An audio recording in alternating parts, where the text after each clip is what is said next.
नमस्ते छोटे एडवेंचरर्स। क्या आप एक जादुई कहानी के लिए तैयार हैं? हमारी कहानी फुसफुसाते जंगल में होती है। जंगल बहुत पुराने थे और रहस्यों से भरे हुए थे। पेड़ हवा में एक दूसरे से फुसफुसाते थे। धूप की किरणें जंगल के फर्श पर नाचती थीं।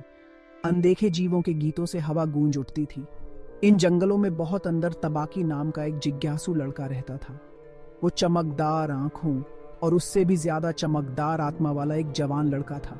तबाकी को जंगल घूमना बहुत पसंद था। वो रास्तों के हर मोड़ और घुमाव को जानता था। तबाकी अपने दिन एडवेंचर की तलाश में बिताता था। वो चंचल गिलहरियों का पीछा करता था। वो पक्षियों को उनकी प्यारी धुनें गाते हुए सुनता था। वो दूर देशों और जादुई जीवों के सपने देखता था। एक धूप वाली दोपहर जब तबाकी जंगल से गुजर रहा था, उसने एक अजीब सी चीज देखी। प्राचीन ओक के पेड़ों के समूह के पीछे से एक हल्की सुनहरी चमक झांक रही थी। ये झिलमिला रही थी और धड़क रही थी, उसे करीब बुला रही थी। तबाकी के अंदर उत्सुकता बबल होने लगी। पेड़ों के पीछे क्या छिपा हो सकता है?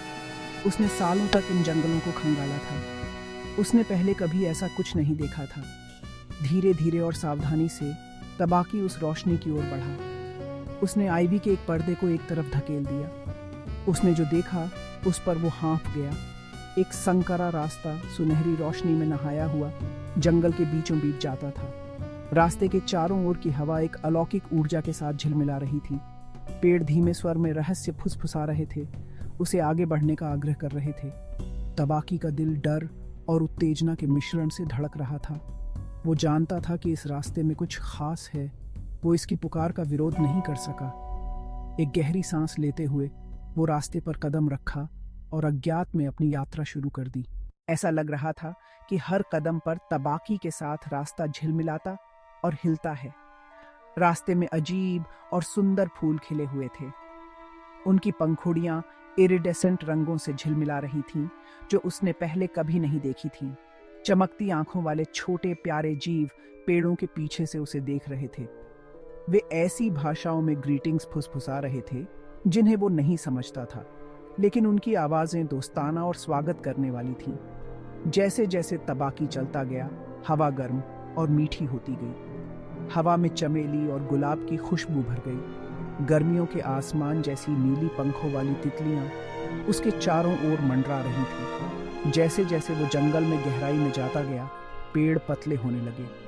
सुनहरी रोशनी और तेज होती गई, जिससे एक ऐसा नजारा दिखाई देने लगा जिससे तबाकी का मुंह खुला का खुला रह गया।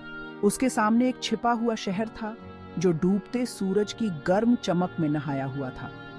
झिलमिलाते क्रिस्टल के टावर आसमान तक पहुंच रहे थे, जबकि नीलम और स्फटिक के पहाड़ों से झरने गिर रहे थे। हर आकार और आकार के जीव सड़कों पर चल रहे थे। गौसमर पंखों वाली परियां थीं, बात करने वाले जानवर थे, और यहाँ तक कि एक नुकीली टोपी वाला शरारती दिखने वाला जिनोम भी था। तबाकी एक गुप्त दुनिया पर ठोकर मार गया था, जो आम इंसानों की नजरों से छिपी हुई थी। ये एक ऐसी जगह थी जहाँ जादू असली था और कुछ भी संभव था। उसे अपनी आंखों पर यकीन नहीं हो रहा था।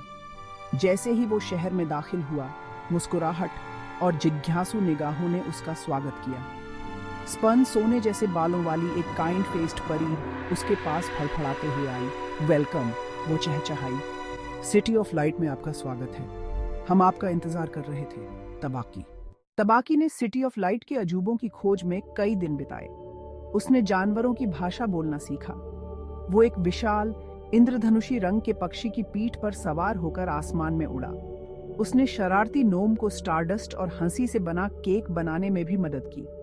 उसने सीखा कि जादू केवल मंत्र और औषधि के बारे में नहीं था। ये दया, साहस और असंभव पर विश्वास करने के बारे में था। ये आपके अंदर के जादू को खोजने के बारे में था। जब तबाकी के घर लौटने का समय आया तो उसे जाने का बहुत दुख हुआ, लेकिन वो जानता था कि वो हमेशा सिटी ऑफ लाइट के जादू को अपने अंदर संजो कर रखेगा। उसने अपने सपनों से परे एक दुनिया की खोज की थी। इससे भी महत्वपूर्ण बात यह है कि उसने अपने अंदर के जादू की खोज की थी। क्या आपको तबाकी का जादुई एडवेंचर पसंद आया? अपने विचार और टिप्पणियां नीचे साझा करें। मुझे सुनना अच्छा लगेगा कि आप क्या सोचते हैं, और फुसफुसाते जंगल की ओर भी रोमांचक कहानियों के लिए नजर बनाए रखें। एडवेंचर अभी शुरू ही हुआ है।